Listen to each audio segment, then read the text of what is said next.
Yo, people, what you telling me back again for another footy talk, blood? And it's come at a good time, bro, because there's a lot to talk about. Months, what you telling me?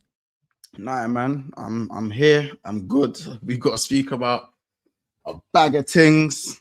I feel like we missed like 2 to 3 shows. Yeah, man. There's a lot of things to talk about, man. Obviously, some World Cup mishaps as well. You know what I'm saying? But yeah, man. All good over here. Yeah, man, and just the transfer window doing what the transfer window does. You know what I mean? 100%. This has been a special window, bro. I'm telling you, because it's gone. Obviously, we've seen the transfer window go silly, but this is the silliest man's ever seen the transfer window, to the point where I remember a few years ago we were saying 50 million's the new 30 million. Now, what's the new 30 million? We don't know anymore, blood. It's almost like 90 million's the new 30 million now. 100%.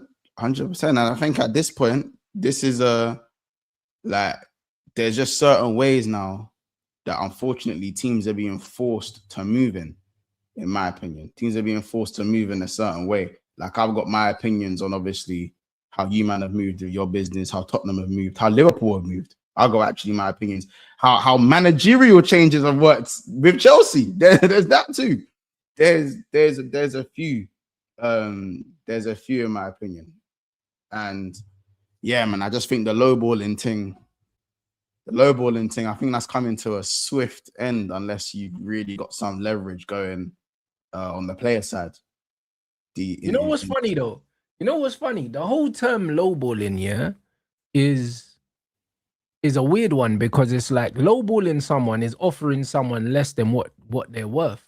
The reality is offering somebody sensible money is not lowballing them.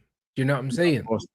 I mean, offering West Ham 70 million, yeah, for Mateus Fernandes is not lowballing. Like, Tottenham have severely overpaid for him. The same way that City have severely overpaid for Anderson. And Anderson, yeah, right now in this World Cup is looking like Joey Barton, bro. That's the level of footballer he's looking like. Do you know what I'm saying? So 116 million for Anderson could end up being, yeah, some of the worst bit of business that we've seen in a long time. And I just hope, yeah, that people have the same energy for Anderson that they had for Jack Grealish when he went for 100 million at Man City, because their man had the most to say, and Jack Grealish actually helped their man win a treble, bro. I want to see what Anderson does there, bro. Because I'll tell you what, yeah, like all the limitations I saw in his game, I'm seeing them now in the World Cup. I'm actually seeing them. Yeah, I'm seeing them. I'm fully seeing them. I think we see eye to eye on the Anderson thing. I think we have for a long time. I always said this price tag is gonna have me talking that Anderson's a scrub when he's not a scrub. But he's not a scrub. But like the price tag is gonna make these tweets speak about him like he's a scrub.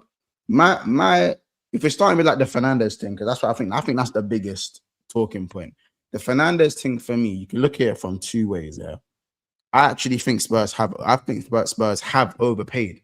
They have overpaid for Fernandes, but I don't feel like they've overpaid to the point where it's a negative, because at the end of the day, extreme situations sometimes call for extreme actions. Agreed. Spurs are in an extreme situation, and also I don't think they've overpaid to the point where it's going to hurt them financially. And I don't think, so for example, the 85 M's, I think everyone values Fernandes at about 60, 70 M's. So they would not even 70, but I hear you, yeah. the genuine consensus is that 60, 70 is the range in which I think a sensible price would have been fine.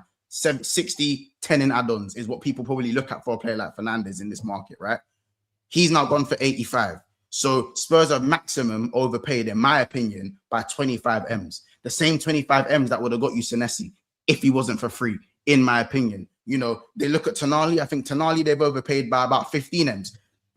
I'm talking about the add-on. So okay, I think Tonali in this market is 80 M's. That's how much I think. If you don't have Tonali's profile, if you don't have his profile, I think 80 M's for Tonali is not something I'd go mad about. I'll be like, yeah, a little bit over the top, but you know what? Fair enough. So for me, I feel like Spurs have spent in excess of about 40, 45 million over what they should be spending.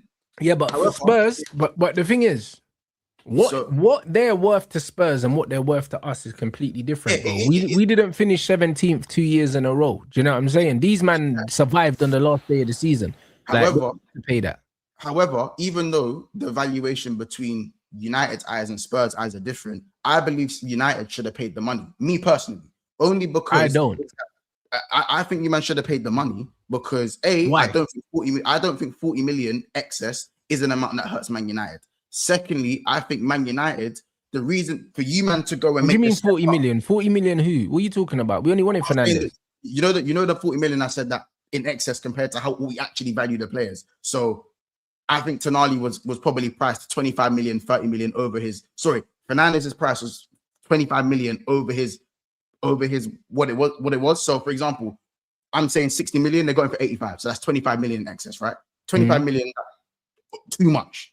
I think Tonali is another 20 million, too much. If I had to put a number on it, right? I don't think that amount of money in excess, for me, in my opinion, for Man United, I don't think that's a figure that hurts Man United. I actually personally look at it in a way where I think you guys were willing to pay the 85. It's just in a different way. You man wanted to do it in add-ons, then man wanted to pay it fully. That's all it was. I think that United were very nonchalant in a window where money talks. And I think that nonchalancy is the reason why he's gone. Now, if we're talking about the success of the player and how good they're going to be, that's a different conversation. But I feel like if Tonali and Fernandes went to United, I'd be speaking about your midfield five like one of the best in the league, if not the best in the league. Yes, you might have overpaid, and yes, there's that conversation. But I think that even though you might be missing the destroyer Casemiro role down to a T, and maybe Tchouaméni is probably the best outfit to go and replace him, I look at that and go, yo, Tonali, Fernandes, Bruno, Kobe, Ederson, you're sorted for the next. I just think you're sorted for the foreseeable. When Fernandes eventually falters off, you'll go and replace him when you need to replace him, but he's not going now, is he? So for me, I'm not looking at the overpayment as a mad thing for Spurs. And I just think United should have put the money down because... Yeah, but here's the thing, though, that the point that you're missing is we didn't want Tonali, firstly. And secondly... You did want Tonali. No, we didn't. No, we didn't, bro. Fernandes, we wanted. We didn't want Tonali, bro. We didn't want Tonali. Tonali was linked with Man United and Arsenal. Man United and Arsenal, yeah, did not put down no bid for Tonali. Yeah, but you pulled out because of the price. No, it's not that man pulled out. Man didn't. He was on the list, but we never went for him. So it doesn't matter. We've got loads of players on the list. But if he's on the list, he was on the list, but we didn't want him for that price, bro. You know what I'm saying? Like, man is not gonna pay Mercedes money for a Fiat, yeah, with fabric seats, blood. Man's not doing that. Man is not paying C-class money for a Punto, blood. You know them ones, and that's the reality. That's what Tottenham have done, yeah, for Mateus Fernandes, because he's not a fucking C-class. He's not that. He's 21 years old. He was gonna be brought in to be the player that we alternate with Kobe Mainoo. He's not the Casemiro replacement. If you want to pay 85 million and close to 200 grand a week here for a squad player, you can do that. But that's not what we do anymore. And I respect the fact that my team hasn't done that. You know what I'm saying? Like, you can't always just throw money at the problem, bro. You still need to make sensible signings. And that's the reality. I think they are sensible signings. Yes, the price wasn't sensible. 85 million for that player is not sensible, bro. It's not sensible. Yeah, but I'm aware the price tag ain't sensible. But at the end of the day, I'm looking at the profiles of the players and the talent profile idea of the players. I think you've already got good profiles in there, and I think those two. Now, am I saying they're the best in the window? Are they the best outfit that you can get? No. Brother, there's so many players available that it doesn't make sense here to pay that money for guys that they're not the main guys, bro. If Fernandes was coming in to start, I'll overpay 15 million. And I'm sure Man United would overpay 15 million. I think he would have started for you guys. I think he would have started. No, but bro, like, he wasn't starting beside Kobe Mainoo, bro. He's a similar profile. He's not the Casemiro replacement. He's not. But we're in a, like, again, when you're playing excess for players now, we are in a time where players are going to start that do cost excess of 70, 80 million. This is why we're saying, we don't have to like but it. If we're paying excess of 70, 80 million for Cass's replacement, it's not a problem. Yeah, but we don't. But Cass's replacement is that can be anything right now. You don't like, it could be Baleba, It could be No, Tchouaméni. but it's probably not going to be Belabor. It's probably not going to be Belabor. Belabor, bro. What you're missing, the point that you're missing is it's about profiles. Like when man are saying, 15 or just overpay the 15 million, man can do that, bro. You know what I mean? Do that then. You know what I'm saying? Liverpool overpaid for Isak. They overpaid for Florian Wirtz. Not only you overpaying in terms of the price, you're overpaying wages, bro. And that didn't bear fruit, bro. At the end of the day, Man United have done it a million times. So the one time we don't do it, people have got something to say. It makes no sense. Man saying it's only 15 million. For 15 million, yeah, we got fucking one of the best goalkeepers in the league. A man is saying that 15 million, like just because you can overpay, you should overpay. That's not what we do anymore. I think no. There's a difference. When you overpaid, you were overpaying and not doing well enough. You weren't recouping what you were doing with your overpayments. So you're overpaying, you're paying big and you're not winning big. That's why people got onto Man United. You were paying excess prices. Yes, there were contexts for certain signings had certain contexts where you weren't just slapping the money down. It was the timing. Like Anthony's one was the timing of the deal. The timing of the deal caused him to be the price that he was when he should have been half price. Should have been 40 million. But at the end of the day, you still spent the money and you didn't win. Like there's too many signings you guys made. Yeah, we didn't win the league. We didn't win the league. Do you know what I'm saying? No, we still won trophies though. Yeah, you're not one trophy. I'm saying when you look at the money spent for Man United and Arsenal in the same time and trophies won, we won way more trophies. Yeah, but that's the point. So yes, we spent bad money and we spent money. No, but we spent bad money and we spent money we could afford and it didn't work. At the end of the day, yeah, everyone's got chat for Man United now, but the reality is, yeah, we have the money to spend. We've decided not to spend it. When other teams decide not to spend money, yeah, it's no chat, because apparently Fernandes was linked with PSG and Real Madrid as well as Man United. But all of a sudden, man, I got chat for Man United. So what? Real Madrid and PSG broke as well, or they just didn't value him at that money. They're allowed to not value him at that money. I don't value that bro at 85 million to sit on the bench. Neither do any of them, because he's sitting on the bench for them too. People are under the illusion that this brother was coming into Man United to start. He wasn't. So they need to get that out of his head. He's coming to sit on the bench. I'm not paying 85 million for a man to come and sit on the bench, bro. We're building a squad, bro. So yeah, but there's a certain amount of money. Would you pay 85 million for a bench player at Liverpool? No, I wouldn't like to, but I understand that. That's well, where. Then, so what's the issue? That's where the game. Not for everyone, but that is where a lot of the game is going. That's where the windows are going. Where yeah, but what's the players that aren't guaranteed to start are costing. Players that aren't guaranteed to start, bro, are costing these premium prices. You ain't got to like it. Yeah, but it wasn't. They didn't cost 85 million before this window, and again, they're costing 85 million. Because they're Premier League based, and also, yeah, certain men are desperate, bro. West Ham are in a lot of financial problems, bro. That's the reality. Yeah. There's context around these signings, and there's context around these prices. Sorry, but the bottom line is they're quoting 77 million pounds for Tchouaméni, but I'm going to pay 85 million pounds for fucking Fernandes. Are you all right?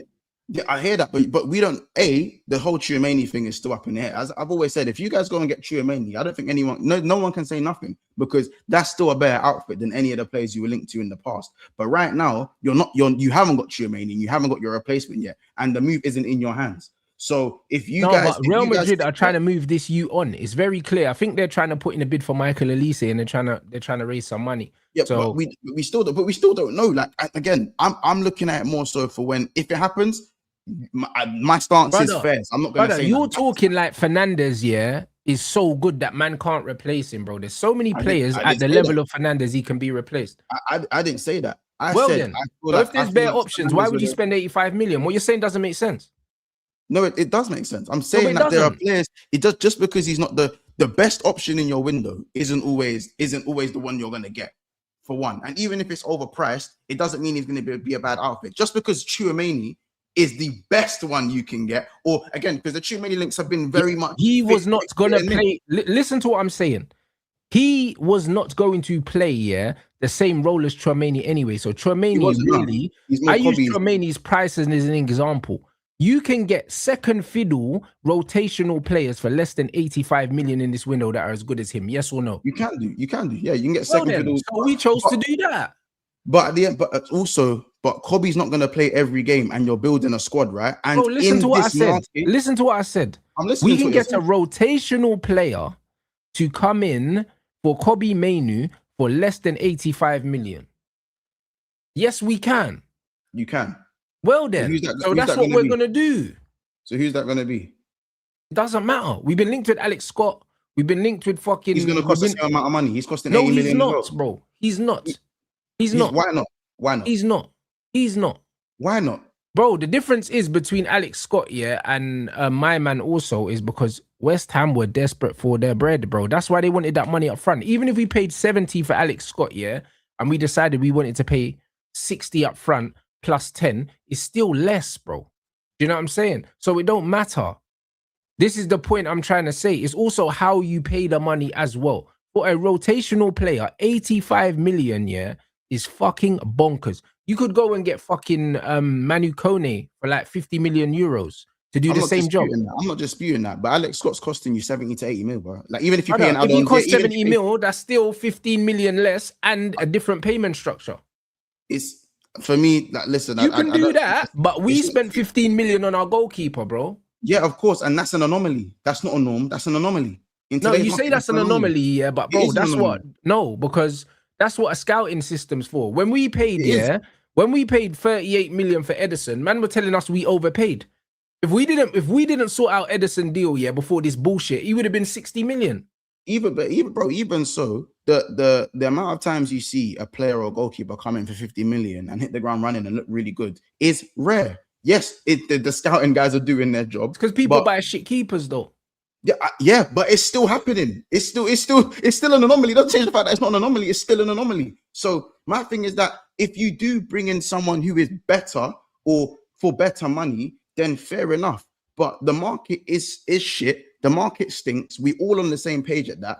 I just think that Fernandes and Tonali still would have been a very good outfit, even if you had overpaid. And I don't think Tottenham are also in the wrong for overpaying, even though your ideals and outlets are in different places. But like I said, you can't move away from the fact that what one player is worth to one team is not the same that another player is worth to another team. No, I didn't so dispute that. Tottenham have overpaid in terms of his market value because his market value is not 85 million. No, however, it's not. They needed him more than we need him. We don't need him as much as Tottenham need him, bro. We don't. Right. Do you know what I'm saying? This is a brother that's been relegated 2 seasons in a row, has not played Champions League football. Everyone's talking to us about Champions League. He has never played Champions League football in his life. He's not at the World Cup. He's not experienced. We've just seen Anderson, who hasn't played no high-level football yet, go and he's playing for England and he's getting stage fright, bro. And they've paid 116 million for the guy. There's no guarantee Fernandes comes in Champions League, whatever, and does anything. There's no guarantee.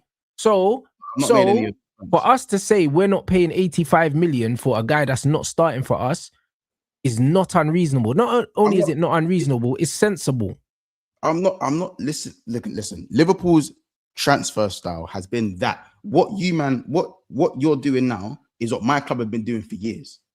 So I'm not looking at you, man, as idiots for what you're spending and what you're doing. I always think profiles and money are 2 different things. And you've won that way.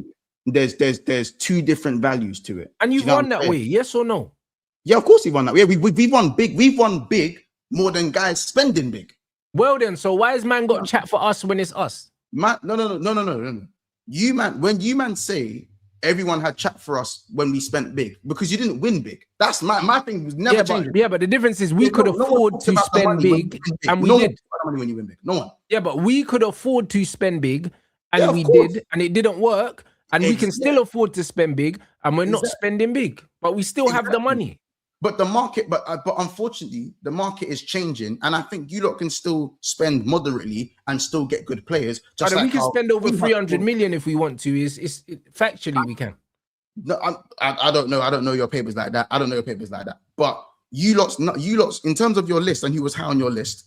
These guys were high on your list. You still have players on your list that you can get. Alex Scott's still high on your list.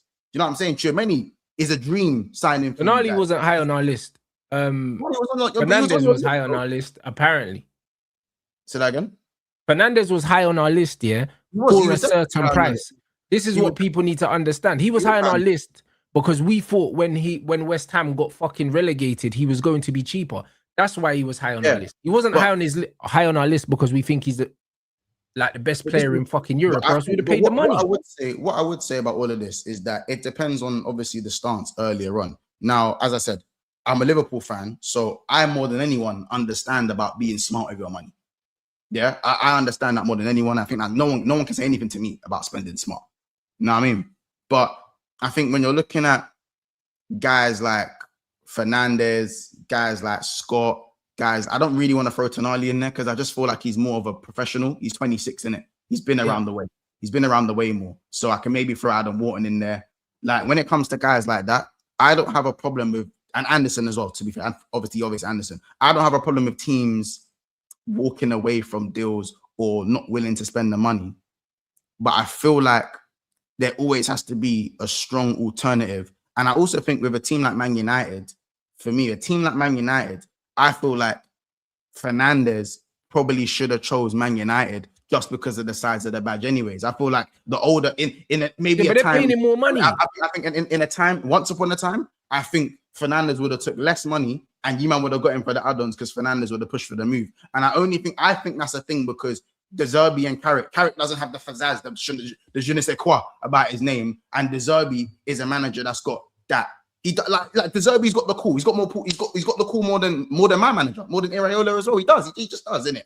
Do you know what I'm saying? Now, even though Man United, I'll be real. That's all of that shit is bullshit. Like man are saying, yes, it is, bro. Because man can say all of this, yeah. Ultimately, yeah, a manager can get sacked at any time, bro.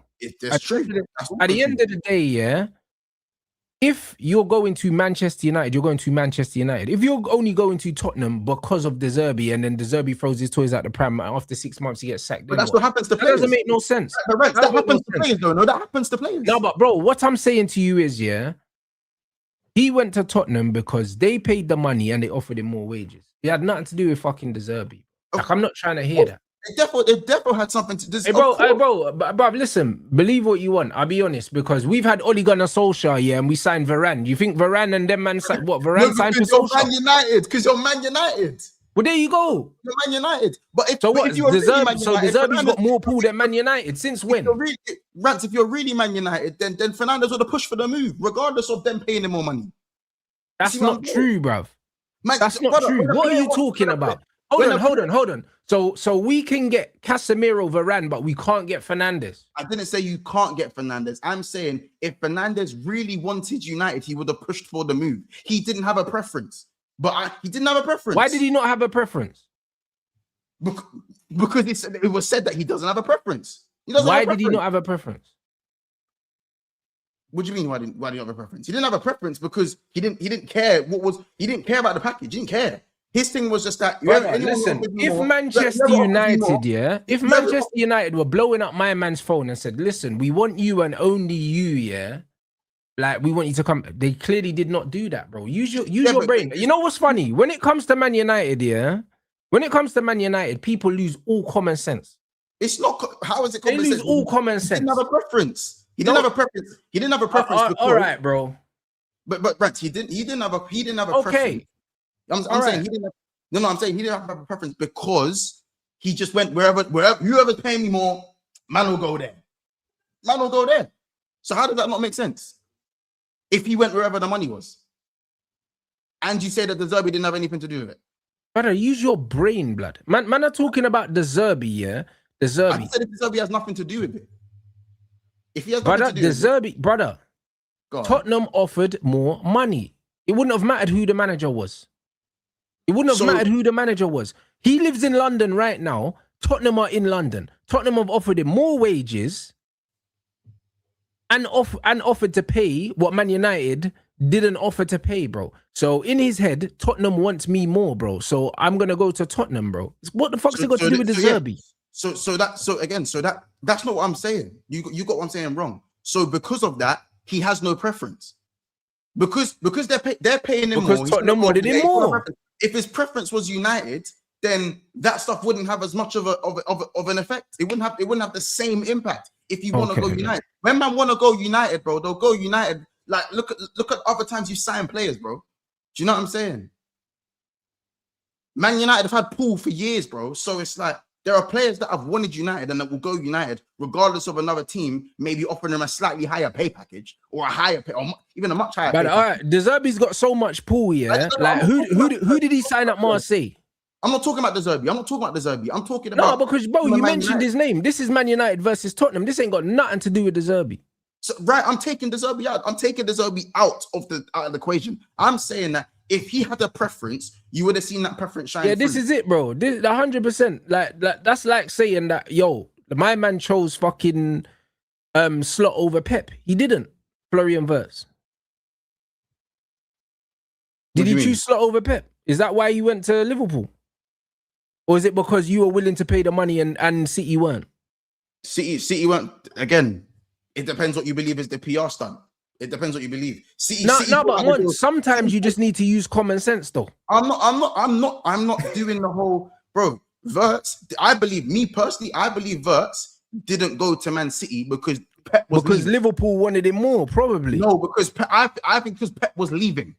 There was no long-term plan for Pep. He was leaving. So he'd rather stay with Arne Slot. No, but Slot had just won the league, and there was a long-term. Regardless, Man City have been linked with Wirtz the whole time. Wirtz chose Liverpool because he wanted to go to Liverpool, not because he obviously Pep Guardiola didn't have a long-term plan. He was leaving. That's what I believe is leaving. I believe Wirtz would have gone City if Pep was staying. Before Pep, yeah, City was still winning fucking leagues and you weren't. Yes. So what's that got to do with Pep? But playing under Pep is there are players I can't lie. Once you're running in circles now. No, I'm not running in circles. you are, bro. You're on the ropes. You're on the ropes. No. You don't want to hear. Listen, you're on the ropes. There are players that sign for teams because of the manager. You know why are we acting like that? Why are we acting like that? There are players that sign for teams because of the manager. Like Granit Xhaka wanting to go to Chelsea because Xabi Alonso's there because he's played for them. Bearman wanted to play for Klopp. What the fuck has De Zerbi got to do with Fernandes? Huh? What's De Zerbi got to do with Fernandes? You see the Tonali thing? You see, because Tonali's Italian, I could understand man done the Arrivederci thing, yeah, and tried to get him to come. Yeah, I can understand that. But also, nobody wanted Tonali. Tonali got linked with Man United and Arsenal, yeah, and both of them looked at the price and said, abso-fucking-lutely not. Both of them. Do you know what I mean? And then he ended up going to the only club that wanted him. And before he's done his medical, he's talking about going to AC Milan. He don't give a fuck about Tottenham. He's gone to Tottenham because they've offered him more money. That's the truth. I didn't say he prefers Tottenham more. I just said he didn't have a preference. Man, I want to hear that. But if you don't have it, bro, listen. If you don't have a preference, that speaks volumes, bro. Because why would you not have a preference? That's a different argument. I'm not arguing. Why would you not have a preference? Look, bro, that's Fernandes. I'm not Fernandes. One team, yeah, has Champions League football and finished third, yeah. You've never played in the Champions League. Yes. And the other team has none of those things, but you don't need to move house. Yeah, but you don't have a preference as a professional. Bro, you're going to the place his mentality that values you more. His mentality has nothing to do with the argument that I'm making. Nothing to do with it, bro. Bro, you brought De Zerbi into this for no reason. This got nothing to do with De Zerbi. I just illicitly said he doesn't have a preference. And I don't get me wrong, and I do think De Zerbi played the part because Tottenham are Tottenham are nowhere near Manchester United. But Tottenham are still in London. He don't need to move house, and they're paying him more. Going to Spurs more so because of De Zerbi than the badge, than Tottenham Hotspur, who have just finished 17th. Because of the money, Monts. And the money, yeah, of course, yeah, and that's true. Yeah, and the money, of course, and the money. I'm not going to discount the money. But because of all of that, bro, the guy had no preference. If he wanted to push for the Man United move, I believe he would have. And if that speaks volumes about his mentality, then I agree. Because if I'm a neutral, I'm getting Man United. I'm saying, yeah, but I don't question his mentality. The reason why I don't question his mentality is because it was clear that Tottenham wanted him more than us, bro. Because they were willing to pay more money and they offered him more wages. Yeah, so he went to the place that valued him the most. And as a player, you should do that anyway. But people don't want to acknowledge that clearly they wanted him more than us. Yeah, no, of course Spurs wanted him more than you do. That's the first thing I said. Well then, so if they wanted him more, that means they valued him higher. So why can't people accept that we didn't value him as high as they're trying to fucking make out? I've never denied that. When have I denied that you man value? When have I denied? Are you talking about the genuine consensus? Yeah, because if we don't value him as much as Spurs, then how can you miss out on something you didn't really care about? Because the narrative is that he was our number one target and we missed out on him. But if that was the case, we'd have paid the money. But I didn't argue that. My argument's always been is that, bro, I don't think but you said we should have paid the money. But if we don't value him as that, why should we have paid? I'm talking about the excess money that I think you didn't decide to pay because of it. I feel like it would have been a good outlet for you guys, a good outfit for you guys. I still think he would have been very good for you guys.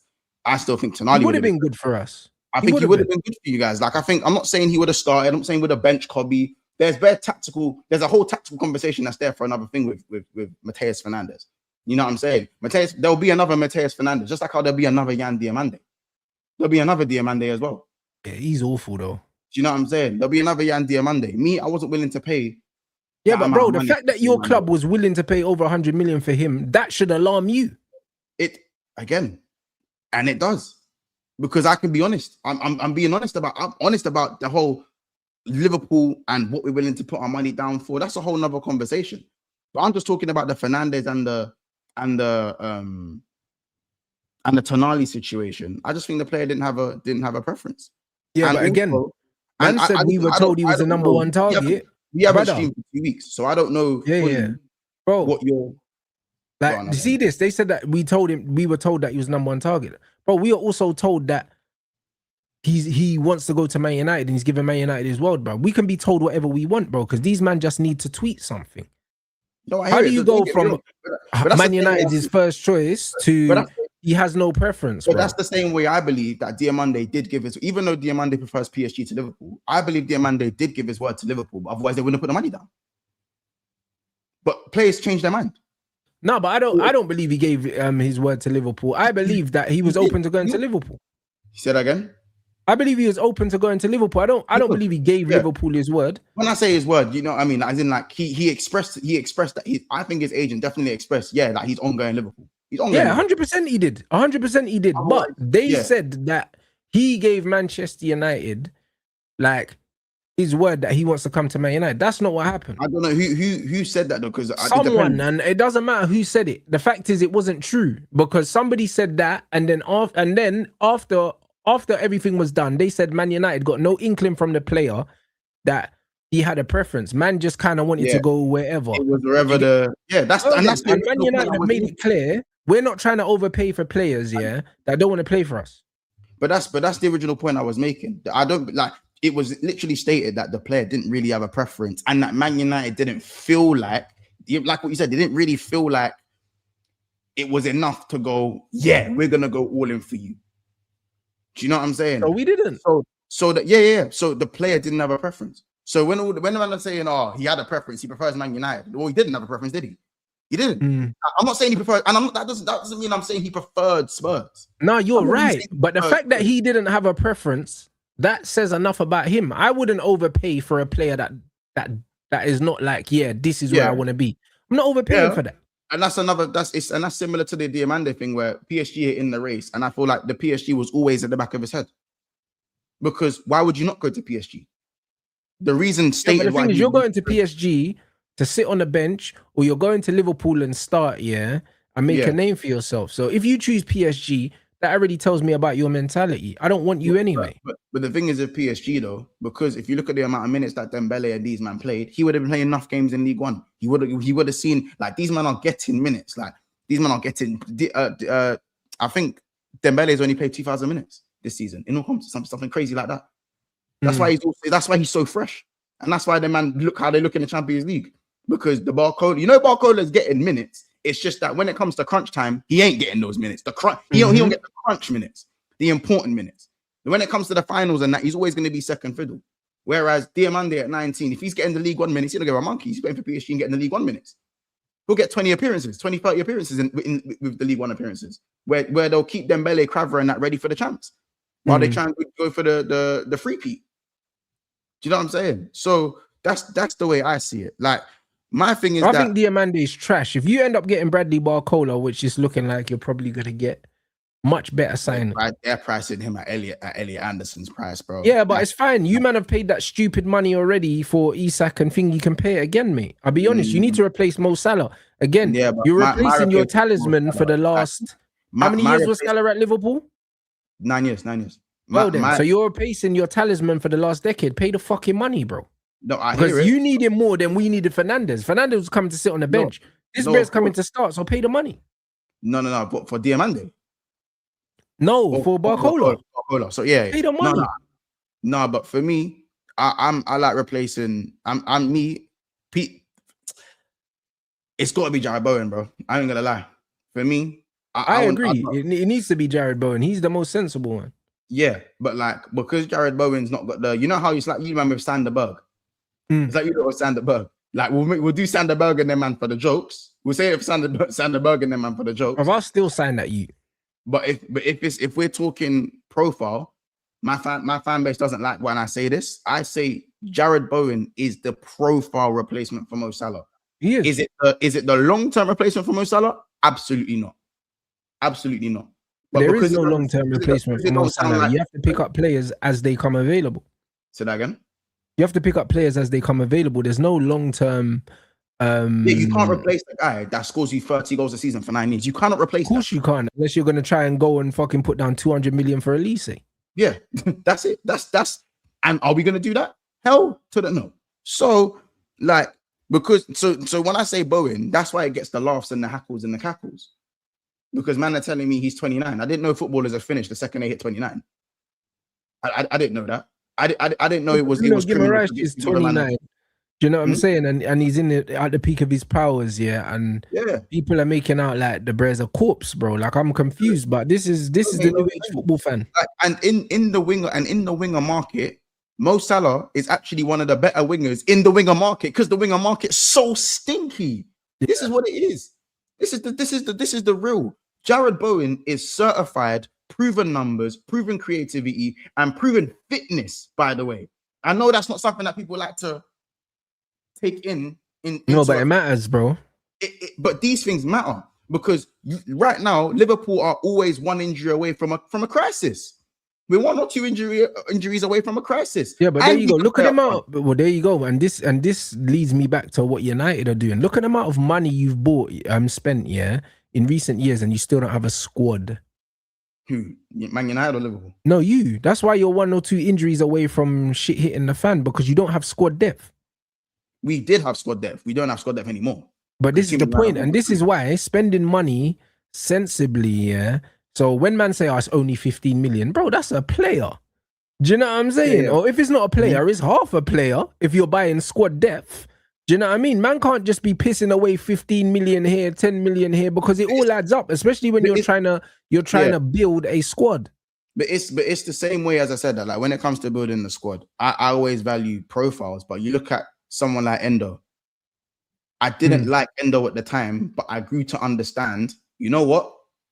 When in the season when he actually first came in, when the injury, when I think Gravenberg's ankle got snapped and someone else is injured in our midfield, Endo come in for like 8-9 games and was stellar. Not because he's that good, but he came in and done a job. He came in and done a job and kept us in the title race until the wheels did eventually fall off in game week 34, something, whatever it was. But he helped us get a lot further than what we would have got if you weren't there. And we had to go on. Well, there you go. Hey, Arsenal fans in the chat, how much did Mascara and Hincapié cost? Mascara was cheap. Them man for the low. Hincapié was 40. Was that 40, 38, 40? Something like that. I think Mascara was 25. Well, there you go. Do you know what I mean? But man want us to overpay 25 million for Fernandes. But the market has gone crazy. Like the market, everyone's just doing stupid things. Maybe it's a 4D. No, but bro, I'm just trying to put things into perspective. Do you get what I'm trying to say? Yeah. And like, they got Mascara for 13 million. We got Mazraoui for 12. I'm not fucking paying 25 million more than my valuation for a player because that's another player, especially when you're trying to build a squad. Mascara costs 13 million. That's around the same amount that we paid for our goalkeeper. So there is value, maybe not in the Premier League, but there is value in the market, and you have to be sensible. There's always value in the market, always value in the market. But I think the Prem proven route is the route that we like. It's a very expensive route, and it's a route that you should tread carefully. Yeah, of course. You man got Cunha and Mbuemo, and that was a good way to spend your money. It was a good way to spend your money. It's looking even better now. Yeah, do you know what I'm saying? So you man are trying to follow. You man are following the Prem proven route, but now the Prem proven route has. Do you know what I'm saying? It's inflated literally over a year, just a year. In a year, it's inflated. That's why the 30 million for Gahey, I was vexed we didn't get Gahey because it was so cheap.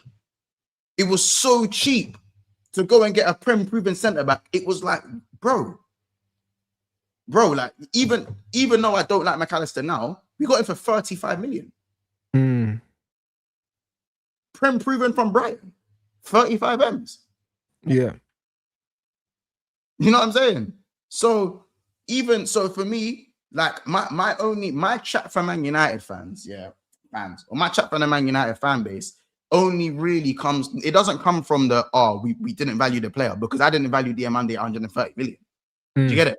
So it's not that we didn't value thing. My chat for Man United fans only actually comes from the ones that brushed Spurs, that brushed them completely, and that they weren't going to do nothing. And, you know, the player's going to come here and da-da-da-da-da.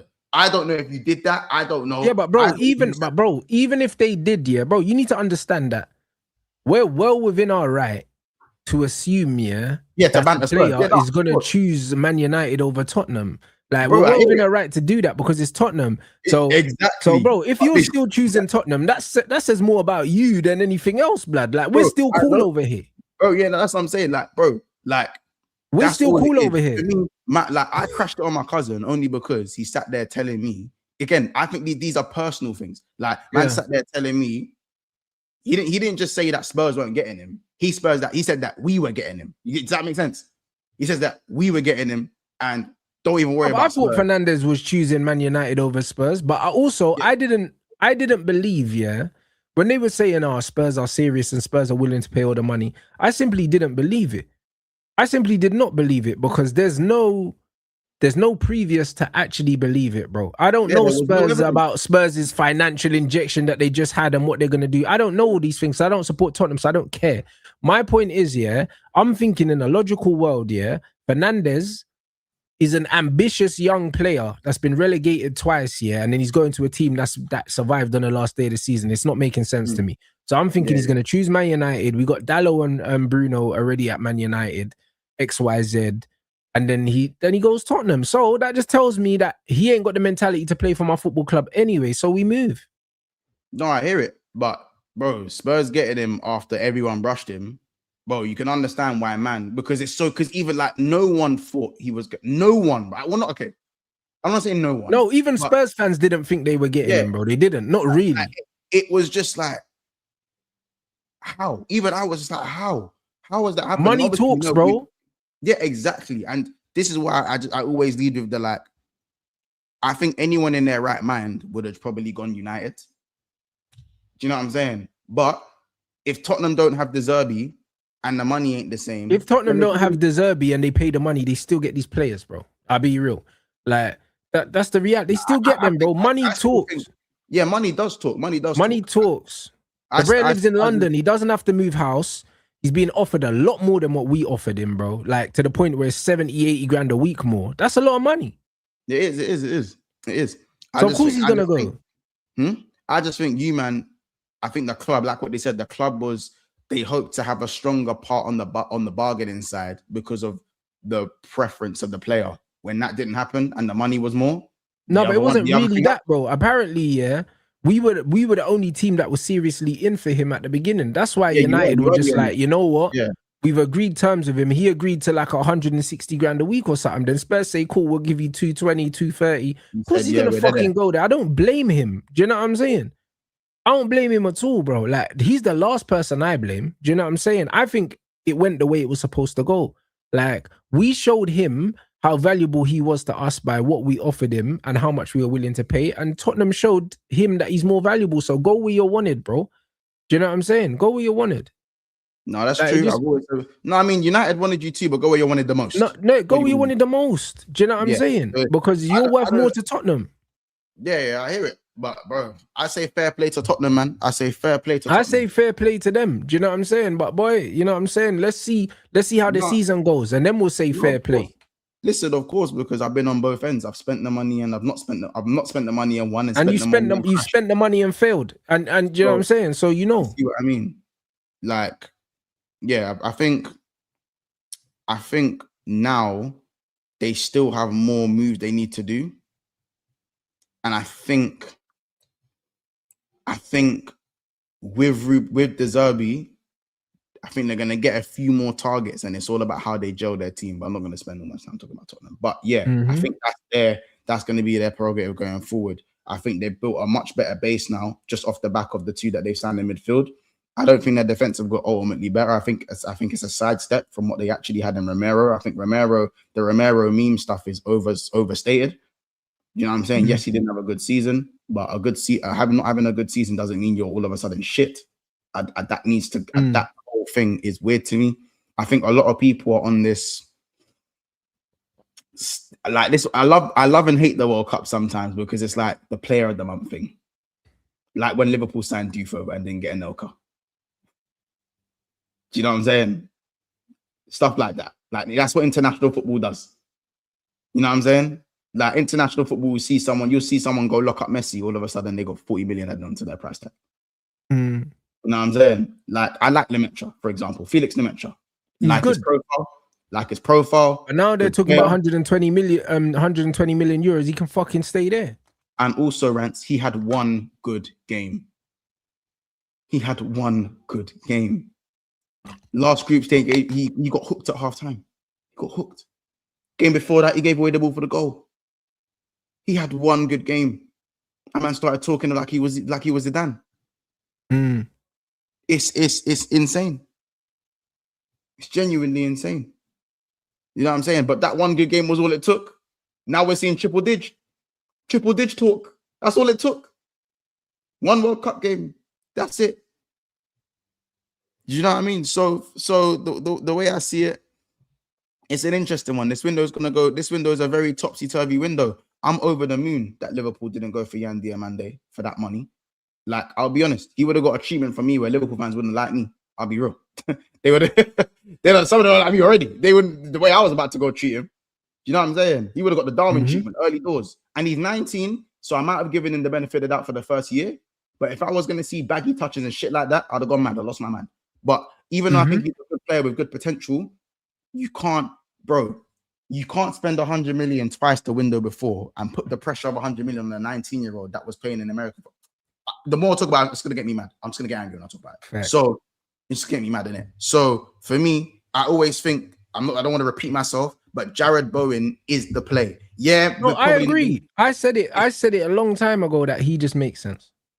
Yeah, it's the like, and for me, you don't have to sign it. I think when I say Jared Bowen, people think 6-year contract. I think that's what annoys people when I say Jared Bowen. For me, it's 2+1 or 3+1 and sell him when he's got 2 years. You know what I mean? That's it. Jared Bowen is not deep. When you buy 29-year-olds, you don't buy them to profit. You buy them to profit in trophies. You don't buy them to profit financially. You know what I'm saying? You don't like. I don't know where this notion of profiting of players is the like to get financial profit is the new thing for every player. So we must not buy players at 29. We must not buy players at 30. We must not do this. If it's right for the team for what you need, replace experience with experience. I don't know why people have this. I don't get that.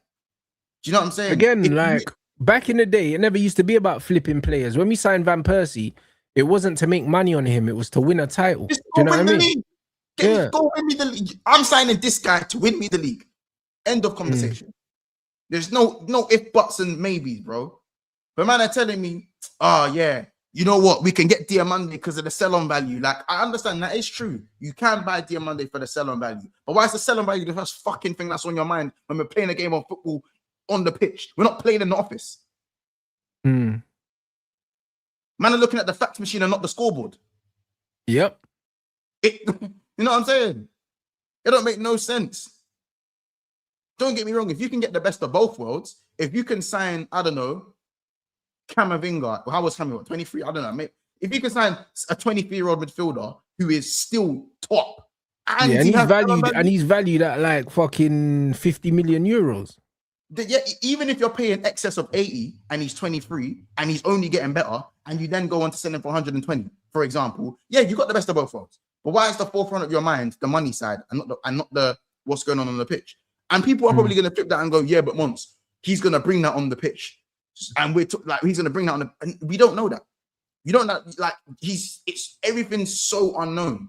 I do believe in the profile of Diamande working for Liverpool, but he's not going to replace the goals. Isak is the goal scoring replacement for Salah, but Isak cannot be relied upon fitness wise. One of Salah's greatest assets was the fact that he's playing 50 his games. Availability, which means in hindsight, Isak was a bad investment. I wouldn't argue anyone down if you're looking at that. I wouldn't argue anyone down, because if you are going to replace goals, you need to be available to score goals. You need to be available, and this is why I will forever prefer Trent to Reece James. Forever. I don't care if you want to call it Liverpool bias, whatever. Do you know what I'm saying? Because even though I think Reece James is more balanced, and I like Trent's available. Trent is available, and Trent is also world class, but in a different way to Reece James. It's a different type of world class, but he's still a specialist. He's still a specialist, and I would trust the manager to hide Trent's deficiencies rather than trust the medical team to fix Reece James's body. You see what I'm saying, right? That's the way I look at it personally. Do you know what I'm saying? A lot of these players that are making a difference to teams over a span of time are men that are taking care of their bodies, bro. You know what I'm saying? Taking care of their bodies. Because when you don't take care of your body, you very quickly slip into the streets won't forget category. Very quickly. Do you know what I'm saying? That's what happens. Do you know what I mean? Some players are so good. Some players are so good, you'll never talk about their availability because they're so good, right? Because you never talk about their availability. They're like Kun Aguero. Yeah. But like, how many of those are even around? Come on, how many of those even? That's again, it's an anomaly. It's an anomaly. So I'm not downplaying someone like Reece James's ability. I'm not downplaying his. I'm not downplaying anything he can do. It's just that you need to be available for me to get the best out of you. And I look at Jared Bowen, and he's actually available. I'm not saying DM. But not only is he available, yeah, you know what you're gonna get. Yeah, you need players like that, bro. And this is the problem with football fans. Like, they don't like signings like that because they don't quote unquote move the needle. But these are the signings that actually make your team better. This is the reason why signing Cunha and Mbeumo, yeah, took us all the way up the table last season, because we've got guys that we know can do it here. We know what their level is, and you know how much they would have cost. Yeah. And it's okay to sacrifice a little bit of technical ability and talent for that raw availability sometimes, because injuries are stopping man from winning leagues. I'll be real. Injuries are stopping 100%. Teams that are good enough to win the league from winning the league. Bare times. Even I hate to say, even Arsenal, that one season they got bare injuries when we won the league. Arsenal would have been there with us.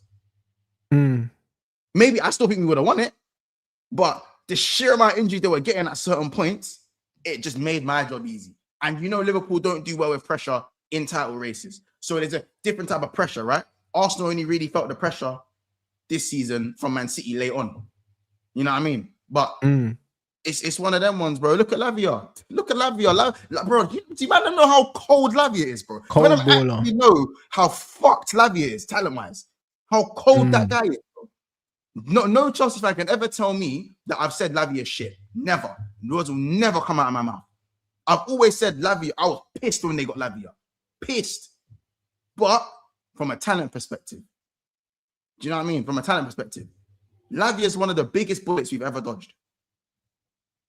No, I hear it. I hear it, bro. And at the time, it didn't seem like it. You know the ones, and that's why people just need to wait and see how things play out, bro. Do you know what I mean? Because football's a funny thing. The thing is, people are so quick here to put 2 and 2 together and get 22, because that's what people do. Do you know what I'm saying? So we just need to wait and see how the market unfolds.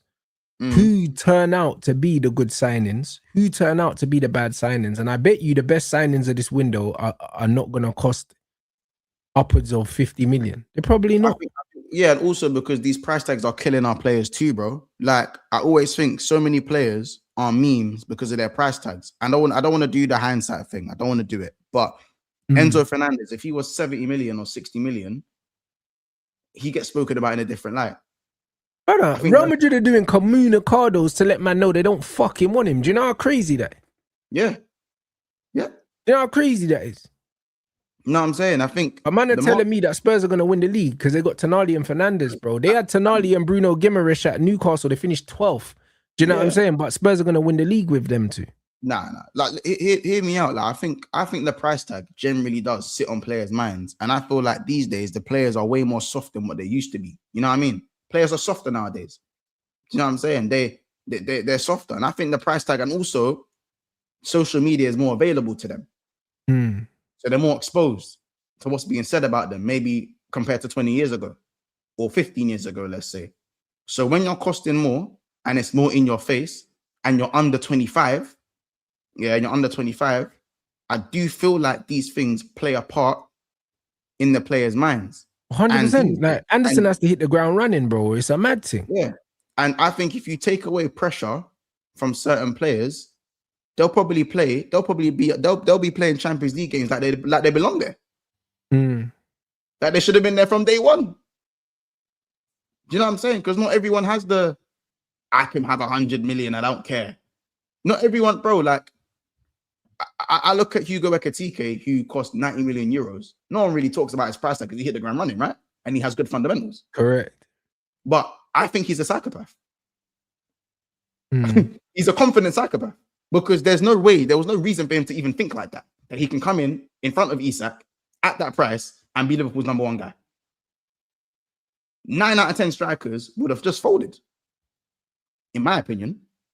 Because you're exposed to the social media and not everyone can play there's more 100 million or 90 million plus players that have failed than succeeded. In fact, barely any of them succeed. Let's be honest. Barely any of them succeed. Yeah, but this is the point, and this is why I'm allergic to overpaying for players, bro. Because most of the time, when you look at the track record of these big money signings, they don't do well. Yeah, here. And it's for multiple reasons. And it's not just because of the expectation, because obviously you compare a player to how much you pay for them. But also in general, just because something's expensive, it doesn't mean that it's better. Yeah, no, of course not. It doesn't mean that, especially in football. Do you know what I'm saying? Yeah, because in life, they say, oh yeah, you get what you pay for, and that if you buy cheap, you buy twice. But it doesn't work like that in football. This is why having good ability to identify a player is priceless, bro, because you can cut out all the bullshit and end up like us by getting our goalkeeper for cheap. Do you know what I mean? Ending up getting Patrick Dorgu for cheap. Ending up getting Aiden Heaven for £1 million. Like, you can do these things, bro. You don't just because you pay top dollar for a player doesn't mean you're getting a top player, and it doesn't mean that you're getting the same player that showed himself at the previous club. But there's too many different things. There's too many variables. I think also I'm not gonna sit there and say man shouldn't ever spend money, because I've sat there getting onto FSG because we didn't spend money. Because I also think that when you spend big money and you're already winning, I feel like that's the only antidote to marquee signings that sometimes might work out or allow those players to kind of perform in the shadows and underperform in the shadows. For example, when you look at like the Jack Grealish thing, even though there's less pressure when you're winning. Yeah, people are like, cool, we're winning anyway. So if it doesn't work out, we're still winning. That's what I mean with the antidote of spending a lot of money. Like PSG can go spend X amount of money on Gonzalo Ramos because they're gonna keep winning League One. So even if it's a bad season, they're gonna win League One. You know what I mean? League One or whatever. You know what I'm saying? Same with Bayern Munich. Maybe not so much Real Madrid or Barcelona, but they're still in that bracket, in that consensus, because it's going to be 1 or 2, 50-50 chance, maybe 30% for Atletico, maybe. So like that is the antidote of spending big. And I've always wanted Liverpool to spend big at times, especially because I do believe if you don't spend big, then if you don't show ambition, it also is how you look in the market, for one, and you want to be able to retain. Spending big also allows you to retain if you've retained already, of course. Liverpool hadn't retained, so there was still the pressure to retain. But what I'd like to see is just a good example. Like players like Marmoush and these men can come in at their prices on their 300 grand a week and just go under the radar because they're winning. Yeah, but also they can go under the radar because it's Man City and nobody cares. If that was Man United, you wouldn't hear the fucking end of it. That's the reality. That's why everyone's talking about this Tottenham situation right now, because us. Because like even this, United's transfer record is still lower than all these clubs, and you wouldn't fucking know because apparently we're the guys that spend all the money. Yeah, but apparently, but it's because we haven't spent 100 million on any player. No, it's true. But you man have still, but I don't suit the narrative, Monts, and this is why when people are trying to crash it on us, it's like no, bruv. Do you know what I mean? You man have got energy for us for no reason, blood. It's because it's us. It's because you had so many, you had the most misses. Yours was a quantity thing in terms of the amount of guys that were costing 89, 870. You know what I'm saying? The Hoyland 72. No, but not really, whatever. Because that was all in a small window, bro. It was in a small window. No, but you didn't know. I mean, Lukaku. It was Hoyland, though. Lukaku, Hoyland. It was in a small window, though. Like Lukaku was Jose. So we're saying that was in less than a decade. And in that decade, we probably got to 10 finals in them 10 years, bro. And we was winning more than teams that weren't winning nothing. You're Man United, so you're gonna get talked about the most. So for one, just point blank. So that's number one. Two, when you're the biggest club with the biggest expectations and you spend big, then obviously man are gonna hold you to the standards that I would argue that at that period we didn't necessarily have the biggest expectations because we were winning the league every year. City City actually have the best of both. I've always said that City have the best of both worlds because they can win quietly, but they can also fail quietly. They can fail quietly and they can spend, and then they can overspend quietly. Whereas Man United will lose and will lose loudly. They won't win, they'll excess and spend loudly, and everything is magnified. So, do you know what I mean? So when you do eventually win, will it be probably the loudest, right? Probably, but you haven't won a Premier League or a Champions League. So we've been lucky as rivals to not have to experience that since obviously way back when. Do you know what I'm saying? But City have the best of both worlds, but not having the weight of the badge and winning and spending, and so everything is just in a vacuum for them. Whereas everything for you is magnified. So it's a double-edged sword, but you're not winning. So it's always going to feel like it's the other side of the sword. When I say not winning, you know what I mean when I say not winning, what I mean with the big two, when I say not winning. So that's just... But I'll be real. It's because we won't get spoken about as much. It's because we've cooked people so much. They just want any excuse to chat shit, bro. Like even this direct rivals thing. Spurs are not direct rivals to Man United. Spurs have never won a Premier League, so they're not direct rivals. So I'm not trying to hear nothing. Who's even said that? This thing here, you're not only not getting the players because something about your direct rivals are getting them. No, bro. Spurs are not direct rivals to Man United. You know what I'm saying? You know what I'm saying? That's bullshit. And even expensive misses, like brother, who cares, bruv? Do you know what I'm saying? Man, talking about expensive misses, yeah. Like literally, City bought Grealish. Man are saying that's an expensive miss. Mamouche, they're saying is an expensive miss. Man's on 300 bags. Tijani Reinders is just coming on big money, yeah. That's a miss at the moment. Bro, Bear Man have misses, bro. Like, what are we doing here? We're not the only team to sign players, and it hasn't worked out. We're not the only team. We're just the only team that people care about, blood. Because City don't have nowhere near as much buzz, and they've won how many Premier Leagues? So man are just a bit more muted for both reasons. So, like, if Man United even had 2 Prems in there, 3 Prems maybe, man ain't talking about Rasmus. But how can you call Tottenham, top 5 rival? You don't know where Spurs are going to finish next season. You don't know. They finished 17th 2 fucking seasons in a row, blood. You don't know they're gonna. You don't know that they're gonna finish in the top 10. Yeah, bro, you don't know where they're gonna finish. You're assuming. Just like you, man, gave Liverpool the title at the start of the season when they signed Isak and Wirtz, blood, and they finished 5th. Like, you don't know where Spurs are going to finish. You're making assumptions based off of nothing. Bro, Liverpool could all bounce back this season after not spending nothing. Like they could. They fully could. I don't think we will, but it's not. It's in the Liverpool last 10 years. Could be challenging for the league this season. We've never had 2 years off in the last 10 years. Never. Brother, Liverpool are more likely to challenge for the league, yeah, than Tottenham challenging for top 4. Ooh. They are. That's the reality. Do you know what I'm saying? Tottenham ain't getting top 4, bro. Ooh, I don't know. That one's a bit closer than I think. That one's a bit. Brother, you're closer to challenging for the league than they are challenging for top 4. They're not challenging for top 4. Give me a couple more signings. Give me a couple more signings. No, bro, don't worry, bro. You have to spend money. You have to. Yeah, that's why I said give me a couple more signings. I said give Liverpool a couple more signings. You have to. Yeah, do you know what I'm saying? Like that's the reality. I don't know why, man. You know what it is, yeah? Man are talking like they don't watch the Premier League. This is how I know football fans have no sense, bro. Because when you look, yeah, at Newcastle, yeah, fucking Newcastle finished 12th with fucking Tonali and Bruno G, blood. Do you know what I'm saying? And fucking Voltamade and all these bears. But you're telling me Richarlison and Solanke, yeah, and them man are gonna fire these man to top 4. No, what I'd say though with the context though is that them man played in Europe. You know, Newcastle every time. Yeah, but bro, it don't matter. Like, do you know what I'm saying? Like, the reality is, yeah, just because you sign some decent players, that doesn't mean that you're just gonna fly from 17th, yeah, all the way up to challenging for a European place based off of what, bro? It's not linear, but remember, you man finished 15th, and then obviously got a good manager in and finished 3rd. Now, I'm not saying that Tottenham are going to do the same thing, but they can finish 6th or 5th. I think Tottenham can finish 5th. Brother, did you see? Not only were these men massively underperforming, Tottenham weren't massively underperforming, yeah, last season, bro. They had injuries and they were shit, blood.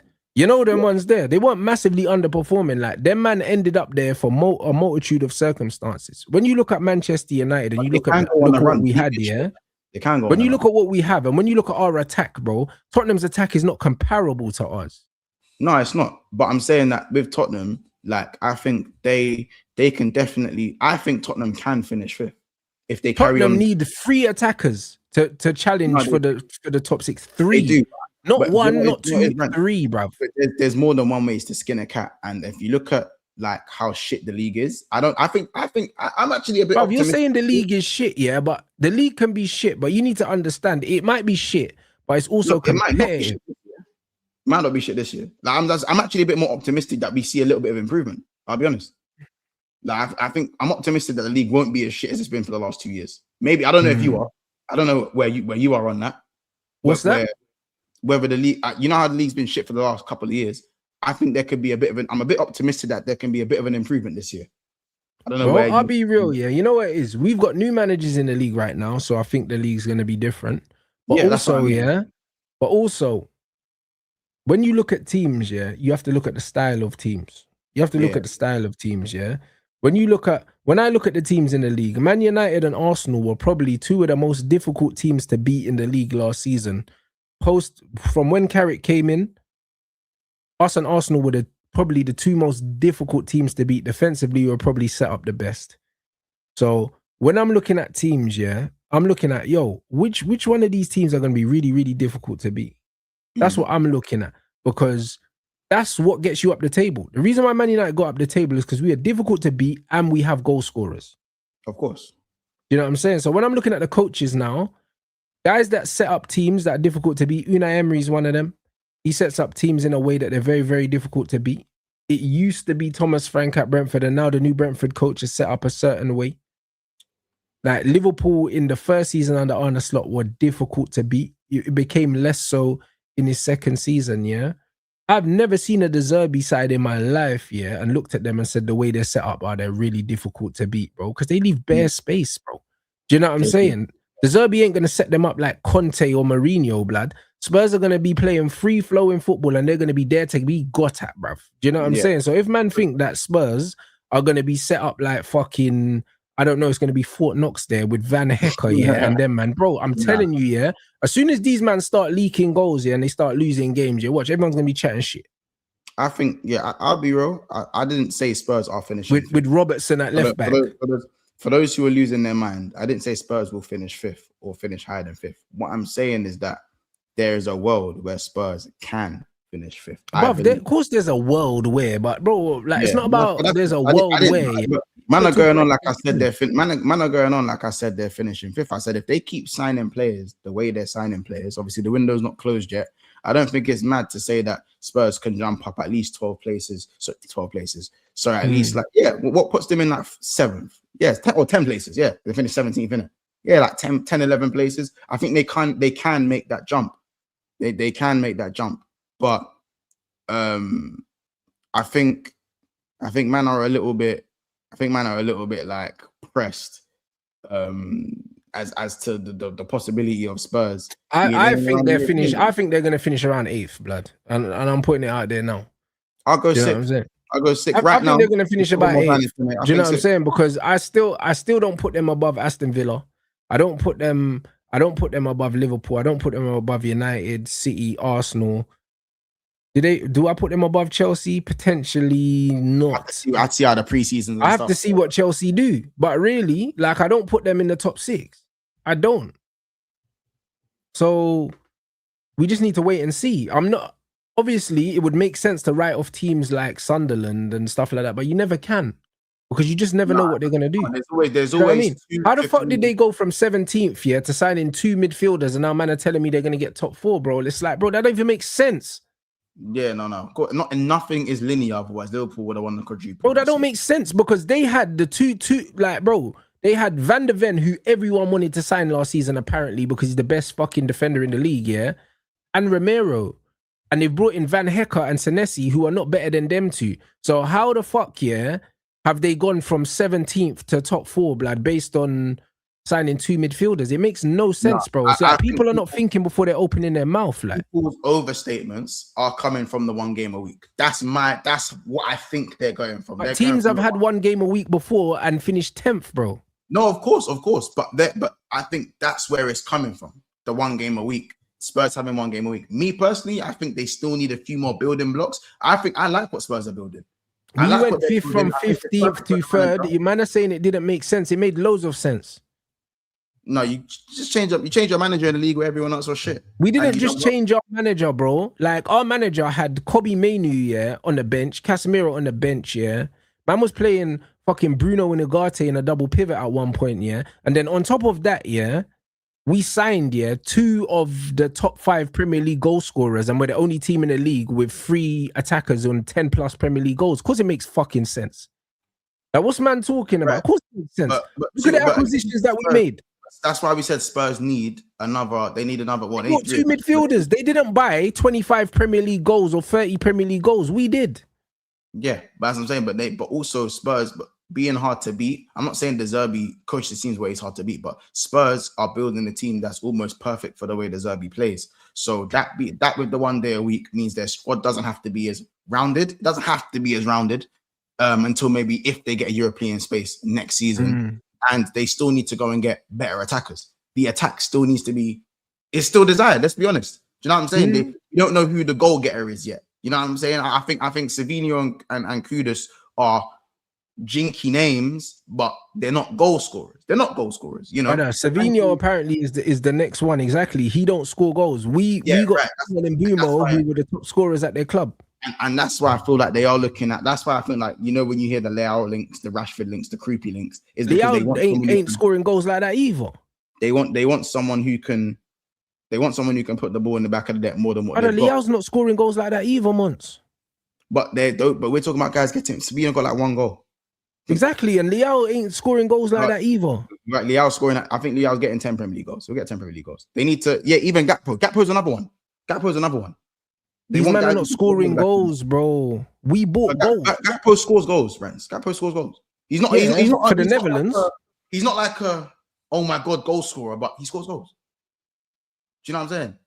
Like, at the end of the day, not everything has to be like the 40 goal, 30 goal.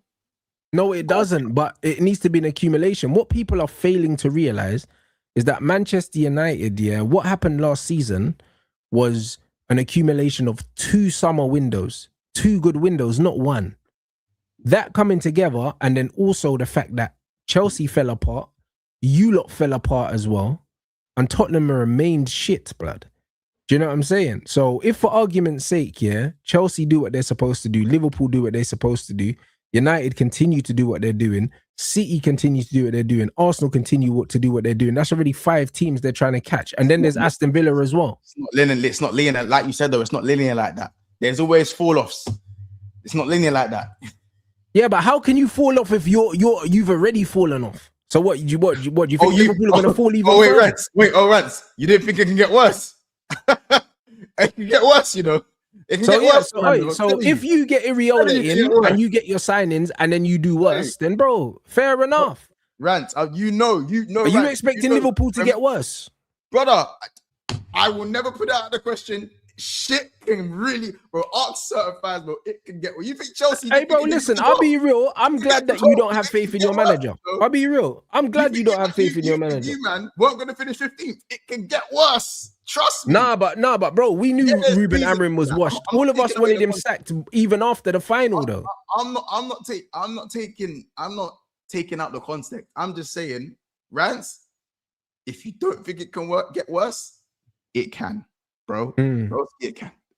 I'm not saying it will for you or even for me. But you thought drowning, but hey, listen, it can get worse, bro. See, so now we're getting to the crux of it, bro. You know what I mean? You ain't sure about your team. I hear it. You mean? You're not sure. Oh, that's everyone knows everyone knows how I feel about new players. It's Rants, it's because we haven't streamed much since the appointment of Raiola, bro. We've missed like 4 shows, man. We literally missed like 4 shows. I done said with these new plates, you can anywhere from 3rd to 10th. There ain't no middle.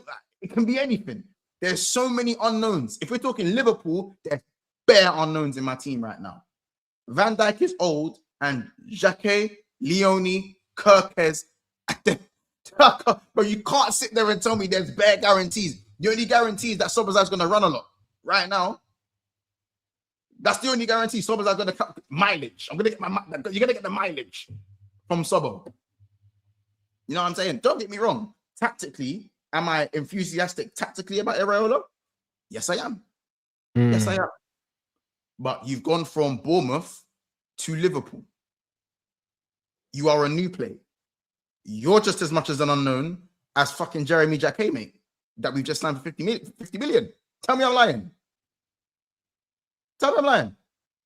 It's the truth. People might not want to hear it, but it's the truth. You see what I'm saying? You still got that experience in your squad, innit? So let's see. Yeah. But we still have like the Alisson, Van Dijk. You know, if you want to throw like the Soboslais in there now, a little bit more experience. We've got a little bit of a spine there, which gives us more leverage from the off. However, we need more of that. If we want to get into a certain category, we need more of it. There's a lot of uncertainty in Liverpool right now, Rants, which is why spending 130 million on a 19-year-old made 0 sense to me. No, it made no sense to no one. Do you know what I'm saying? You'd be surprised. There are men that were saying, run me the money sleeve for Diamande. There are men that were saying, but they weren't thinking. And if you're not thinking, then it's not really about sense. People just see the price and people just say, you know what, he costs loads of money. We need to replace Mo Salah, so let's just pay the dough. Do you know what I'm saying? And that's just what it is. A lot of football fans don't have no sense, and 100% are only footy. You know what it is? People need to understand the fit for a football club is super, super important with everything. Like I assume that Iriola is going to do well at Liverpool just because of the fit. Because the kind of football is the kind of football that Liverpool fans have been accustomed to. Also, there's a squad that's built kind of to play the way he wants to play. Obviously, there are some players that are brought in after that I don't think suit his style of play, but that's okay. Do you know what I mean? For the most part, they can go back to the model that they were using with Klopp and sign the same kind of players and they'll be fine. Do you know what I'm saying? It still has to translate. I think of course it needs to translate, but I think, you know what? It's a system game now more than ever. And let's see. And they'll have the data. They'll be able to do okay. Do you know what I mean? Chelsea, I'm not so sure about because I don't think Chelsea... I think Chelsea as an institution are just rotten at the moment. I just think that it's real sour over there. I just think that at Chelsea, the way that they're set up, it's not good, innit? So I'm not really sure about them. Michael Carrick is a good fit for Manchester United. I believe we're going to bring in the right players. And also, we've got the framework for how we defend. We're not really conceding a lot. We have goals in our team. We're going to add more goals and we're going to strengthen the midfield. So I believe we're going to be there or thereabouts again. I believe the same for Arsenal. I believe the same for Man City. I think Man City are probably going to be... I think they're slightly going to be stronger. And it's just one of those things. Reservations, bro. Rants, I just think it's okay to have reservations about Areola. Not to say that I'm negative or anything like that. I'm backing the manager all the way. But I think it's okay to be a bit apprehensive given the players we've lost and what we're coming off of. You know what I mean? Yeah. I think I'm not gonna hate on anyone who's headstrong Areola. We're gonna do the mad thing. I'm not gonna hate on anyone for that. But I'm just a little bit more apprehensive when you make a jump as big as what he's made. And I think someone in the chat, I think it's Charlie, says, Monts, you care too much about what people say. Like, if I cared about what people say, then I wouldn't have the opinions that I have, for one. Do you know what I'm saying? I think that's very obvious. I think Ranchi's screaming me enough to say that, bro. Like, look at the opinions I have. If I cared about what everyone said, my opinions wouldn't be the opinions I have. But I think I need to see the preseason. I need to see a lot more. I need to see a lot more for me to be fully like on board. And as you said, I agree. I think Chelsea right now, whenever I speak about Chelsea, I can't believe Lewis sits there and he doesn't blame, and he has no anguish towards Enzo Maresca. Like, don't get me wrong, Bluco are the ultimate bad guy. Obvious. Everyone knows that. The sky is blue. Bluco aren't a great fit for Chelsea right now. It's the same thing. The sky is blue. But to come out and say publicly, it was me, Barry. It was me. I left. I decided to leave. You know what I'm saying? I decided to do that. Bro, you see the disrespect now, man, are putting on Chelsea? It stems from that as well. How can your left back, who is now playing for another team, openly speak about winning your current most expensive asset to come and play at Real Madrid? Sunderland are calling you your rivals because they finished 7th and you finished 10th. How nasty that is. It's nasty. Not the Chelsea I know. Or knew stories. Not the Chelsea I knew. Do you know what I'm saying? Like, if how about this? The real Chelsea would have came back in for Granit Xhaka at half the price. I told Chetan, I said, I want you man to come back. I want you man to go back in for Granit Xhaka for 4 million. I put these fuckers in a headlock like I know you what used to do. Do you know what I mean? A man wants to move. Go make that shit happen. Don't let Sunderland slam the door in your face. What the fuck is this? You know what happened to the last team that told me no? They're fucking 14th. That's the last team that told me no. Do you know what I'm saying? Regardless of whether it worked out or not, Rants. The last team that told me no, I now took your target. I took your target this season, and I took your striker. And I left you in 14th. Now no one wants to play for you no more. I hear it. You see what I mean? You don't tell me, like, a team like Sunderland, you can't, no disrespect, I like Sunderland, but you can't be telling man no. You mean no? When your player wants to play for the team, can't tell me no, I promise you. You know what I mean? Man came out openly in public and said, it was me. I decided to leave. I saw a pathway to becoming the successor of Pep Guardiola and took that with both hands, regardless of what happened to you. Yeah, it's mental. And man want to make excuses for that because he didn't get on with what the board were doing. The board didn't back him. Like, I don't understand that. That is extremes. So what? The way I said it on back again, Rants. If you and your girl are having some rocky times, what? So your girl thinks it's okay to go and get a train run on her, just because you're having an argument. That's what it feels like Maresca done, bro. You man had an argument and she decided to just go and cheat on a mad thing, or like we've had an argument and I pulled out a gun. I'm trying to shoot, and I just shoot you. Like, how do you get to, bro? You didn't go to Man City when you quit the job. You went at the end of the season. And for people that go, oh, it was Liam Rosenior that got them 10th. No, Liam Rosenior got appointed because you left. Because you cut. I hear it. Like, I just think I think that situation's multi-layered though, because it is. Chelsea don't treat their managers well anyway. Do you know what I mean? So I hear it, but you knew that when you were signing for them, no one would have known who you was if it wasn't for Chelsea. You was managing in the Championship. I hear it. No one knew who you was. You was Pep Guardiola without a belly button. You was a clone. No one knew who you was. That's like Ian McKenna coming in on badness because he won a Club World Cup. Do you know what I'm saying? That's like Ian McKenna talking badness because he can succeed Pep Guardiola. Brother, I swear to you, if I was a Chelsea fan, I'd be absolutely livid. I'd be livid. Livid. And I'm not gonna, and again, it's not his fault.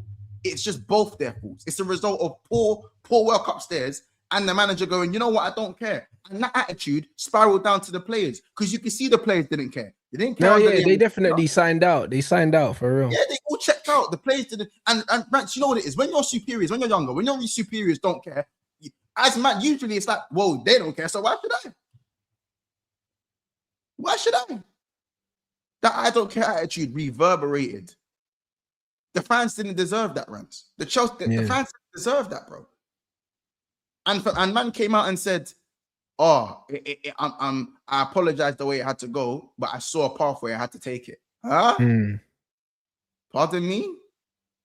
So, bro, these men are in. And by the way, they're in 10th. You know this, Rants. You know when you finish in the mad places, it has a knock-on effect for seasons to come. That's a knock-on effect thing. Yeah. Bad management, whether it means you left because of the board or you left because you were shit, it takes time to mend these things. It does, bro. So these are the reason why, bro. Again, how you got Kukurea, Tenenzo, yo, Pierre, you want to come out here publicly, bro? Yeah. You know how, bro? I swear to you, like, I just can't believe that a man going there like Enzo Maresca can't be to Ben. Yes, there's multi-layers, and yes, the board didn't back him, and yes, he was within his rights to be annoyed and whatever. But to just decide to up and leave when you still had 4 competitions to fight for. Yeah, you was 2 wins in 7 or 1 win in 7, whatever. But that whole I don't care attitude reverberated throughout the whole club. Man, them are just fucking off. Players didn't want to play. Now you're not in Europe. Do I believe you upgraded the manager? Arguably so. But you're back starting again. You could have got Alonso while having Champions League football. Yeah, but Alonso's not even guaranteed better than Maresca, bro. That's still to be decided. Yeah, exactly. Exactly, still to be decided. On paper, he's better than Maresca. It's still to be decided in the Premier League. Do you know what I'm saying? But they could have just, bro, you can't tell me Chelsea weren't good enough to finish in the top 5 because they were. The league was shit. Yes, they were. Yeah. They were. Look where they were when Maresca left. They weren't that far off, bro. You know what I'm saying? Yeah. Chelsea could have been easily playing in Europe, bro. Easily playing in Europe and whatnot. But yeah, I think if you don't have to hold them accountable, that's mad to me. I think he didn't just you can disrespect the board, but if you disrespect the board that way, the way you did, you're disrespecting everyone else. The fans, do you know what I'm saying? The fans, bro, who loved you, bro. You know what I mean? So it's a selfish thing. And I hear it. Sometimes you got to do the selfish thing. But don't try like you're the nice guy. You're not. I hear it. Do you know what I'm saying? But bro, them men are always gonna do. All these men are gonna do what they're gonna do, bro. The new modern manager, anyway. I'd been making everything about them. There's nothing new about that. Yeah, being a stepping stone to Man City in that way, public embarrassment, and to come and talk about it publicly. Looking mad, bro. But at least they got some money in it. Yeah. Got some money. I mean, that's like giving me a voucher. I don't know, man. That feels like a voucher. No, I hear it, but they still did it. No, that's the Argos voucher. Rants, that's the Argos voucher thing. I can't spend the money nowhere else. That's the Argos voucher. Yeah, it's mad. They're 10th place, Rants. There are 9 teams in Europe. Chelsea are not one of them. Yep. Half the Prem are in Europe, bro. Half of the Prem. Yeah, it's peak still. What can you say, cuz? Funny old window. I think there's a lot more twists and turns. By the way, just quickly, the England thing. What about it? These men are too shit, bro. But they're rubbish, bro. But it is what it is, bro. I never wanted Tuchel anyway, bro. I saw this coming, bro. Do you know what I mean? No one can ever say that I wanted that guy anywhere near that team. No difference between him and Southgate, but people want to argue. Yeah, he's worse. That's the difference. Yeah. He's worse than Southgate. Way worse than Southgate. Bro, Mbuku beating us up is crazy. Mbuku and the other one. We're just the worst team at using our talent. If it wasn't for Kane's brilliance, bro, we're cooked, bro. Yeah, exactly. But that's what I mean. Harry Kane single-handedly got England through that last round. Nasty, by the way, off going away from goal. Crazy. Big boy finish, but bro, this is what I mean. He's the only genuine elite player that man have, bro, and they needed him to turn up then, innit? But England are pathetic, guys. Guys like Noni stealing our whole living, bro. I can't lie, bro. Like in this life, you know what I mean? If you can't be good, be Noni blood. I swear it down, because this brother has clocked their game, bro. Like this guy gets paid every week for playing football, bro. Like incredible scenes. I can't lie, bro. I've never seen anything quite in my life like that. Do you know what I'm saying? Like, honestly. Like, brother, listen. Fuck being good when you could be nonny, bro. I'll be honest. Like, this guy has been blessed. Been blessed. Do you know what I'm saying? Like, I don't remember seeing a worse footballer. Not at the level that he's playing at. I've never seen one. I've never seen one. Do you know what I'm saying? And it's like it's sad because there's so many players in this England squad that are not up to the level. You know what I'm saying? But my man is terrible. And he's a Premier League champion. Do you know what I mean? Like it's bad, man. Do you know what I mean? And man's not even humble with it. Like it's crazy. Like man talks wicked with it as well. Like it's crazy. This is where we are now, bro. This is actually where we are. Like it's terrible, innit?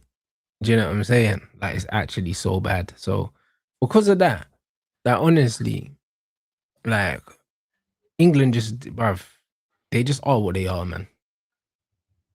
Do you know what I mean? They just are what they are. Like honestly, like England, as soon as they get like a real proper challenge, they're done. Do you know what I'm saying? If they get past Mexico, and it's a big if, I believe the following round they're out. So it's just one of them things we have to see, bro. Like England haven't created enough good chances in all the games combined for me to give them a chance of really getting deep into the competition, because they're simply just not good enough. They're simply just not good enough, bro. It's actually embarrassing because they've left a good bulk of their best players at home. So what can you do? What can you actually do, bro? You know what I mean? But Mexico is going to be difficult because a lot of the English players don't have the temperament to deal with such a hostile environment. I feel like they're going to crumble. Yeah. We'll have to see. I just don't think England are very good, bro. Like as I said, I was trying to make an 11 of our team. I felt a bit sick making the 11. But listen, there's not 11 players from what was available to the tournament. There's just not 11. Oh yeah, no, I could have rated still. I could have rated. I ain't gonna lie, I couldn't rate it. It's mental. Do you know what I'm saying? Hey guys, let's get these lights up, man. 500 lights target, man, and we're only on like 360, so we need to run those up. Big up everyone for supporting the show and supporting the channel as well throughout the World Cup. It's been buzzing, man.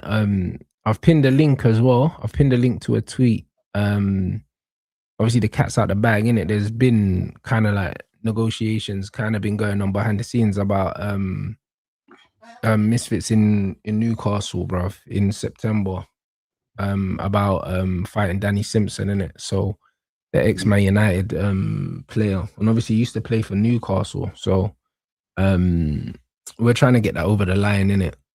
So if you, what's that? He fights. Yeah, he fought Danny Aaron's. Is it? Yeah, he fought Danny Aaron's still. I think I'm at the loop. Why don't I know about that? Yeah, he fought Danny Aaron's.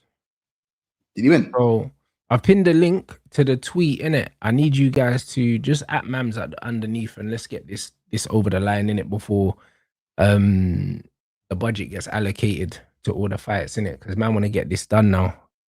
Because yeah, they've been talking for maybe I'll say like last week now. Do you know what I'm saying? So we just want to get this done.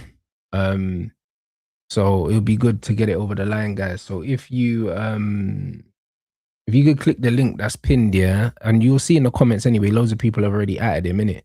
But I personally thought he drew with Danny Aaron's, but I thought he edged the fight, I'll be honest. I thought he edged it.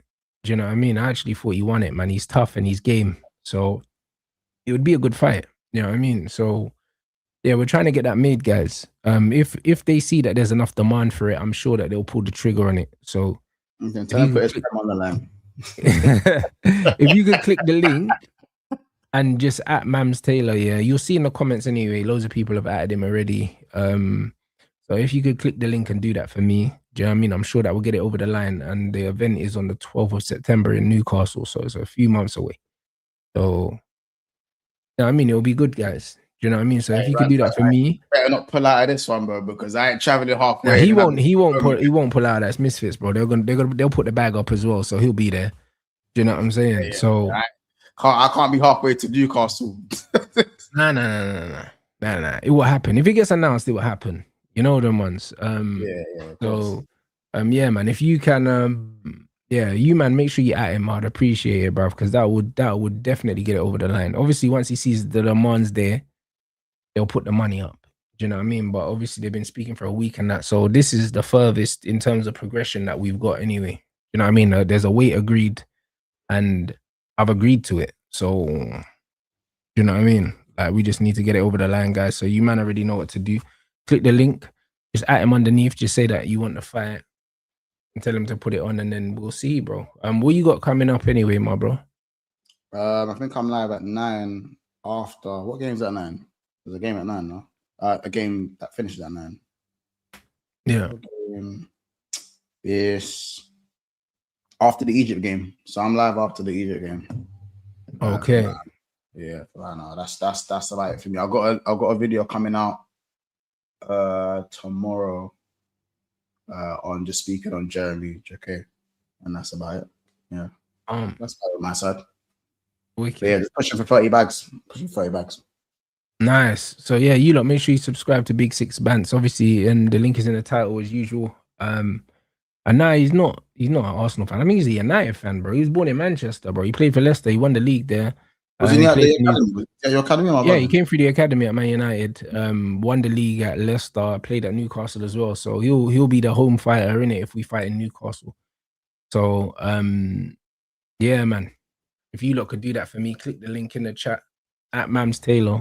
You know what I'm saying? And wear the Premier League medal if he's bad. That's it. Tell him wear the Prem medal if he's bad. I don't even want the medal, man. Man just want to go there. You know what I'm saying? Do my thing. You know what I mean? And just announce myself on the scene there, bro. You get me? That's all I need to worry about, man. You know what I mean? So it will be good because he's tough, man. So yeah. So it'll be a good fight. Do you know what I mean? So big up everyone inside. You already know what to do. Appreciate you lot as always. Do you know what I mean? Drop a Rants raid in Nuruddin's chat and I'll see you guys in a little bit.